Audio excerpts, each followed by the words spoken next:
নমস্কাৰ অংকুৰিত অসম চাই থকাৰ বাবে ধন্যবাদ।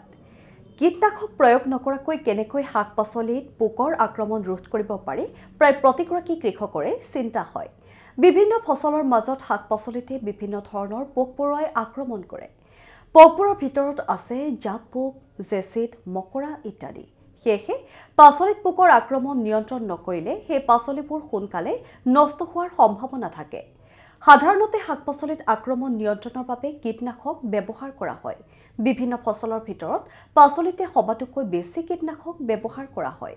সকলোতকৈ বেছি কীটনাশক ব্যৱহাৰ কৰা হয় বেঙেনা, কবি, বিন, উৰহি আৰু কেইবাবিধো ফসলত। কিন্তু কীটনাশক ব্যৱহাৰে প্ৰভাৱ পেলায় পৰিৱেশ আৰু মানুহৰ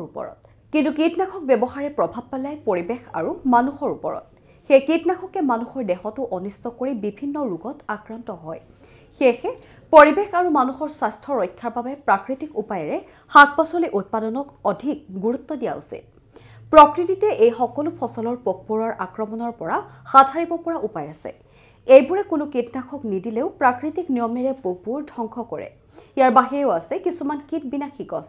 এইবোৰৰ পাতৰ পৰা কীটনাশক তৈয়াৰ কৰি ফসলত ছটিয়ালে পোক-পৰুৱাই আক্ৰমণ কৰিব নোৱাৰে। অধিক তথ্যৰ বাবে অভিজ্ঞ কৃষকৰ পৰা পৰামৰ্শ ল'বলৈ নাপাহৰিব। নিউজ ডেস্ক ৰিপোৰ্ট অংকুৰিত অসম।